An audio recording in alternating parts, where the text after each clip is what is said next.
हजरत पीर सैयद मियाँ खालिद जफर कदवाई गरीब नवाज के 15वें सालाना उर्स मुबारक की तकरीबात रहमत टाउन हारसाबाद पीर महल में 3 दिन जारी रहने के बाद इख्तिताम पजीर हो गयी। उर्स में मुल्क भर से मुरीदैन और ज़ायरीन की कसीर तादाद ने शिरकत की। उर्स के पहले रोज महफिल नात में मुल्क के नामवर नात खानों आमिर फयाजी, आबिद चिश्ती, एजाज शकरगढ़ी और प्रोफेसर अब्दुल रऊफ रूफी ने गुलहाए अकीदत के फूल निछावर किए।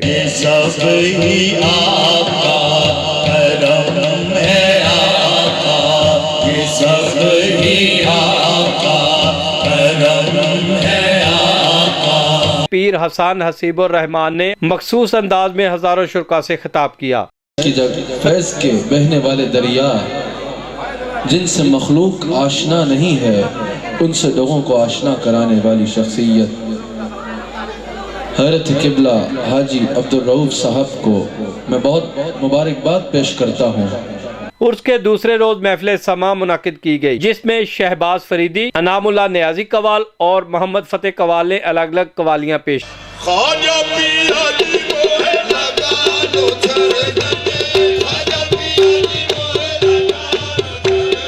उर्स के आखिरी रोज पीर यूसुफ चिश्ती, मोहम्मद अमीन, मोहम्मद सलीम, आरफ इकराम फारूकी, शमसुद्दीन गुल्लू भाई समेत दीगरान ने मजार को गुस्ल दिया। जबकि chairman ARY group Haji Abdul Rauf ने खुसूसी तौर पर उर्स की तकरीबात में शिरकत की। उर्स के तीनों दिन ख्वाजा गरीब नवाज ट्रस्ट और दीगर लंगर खानों में उर्स के शुरका की मुख्तलिफ अनवाओ अक़साम के खानों से तवाज़ा भी की जाती रही और पुलिस की तरफ से दरबार आलिया पर कोर्ट के इंतहाई सख्त इंतजाम किए गए थे। कैमरामैन नवीद महमूद के साथ मोहम्मद खालिद के ARY न्यूज़ पीर महल।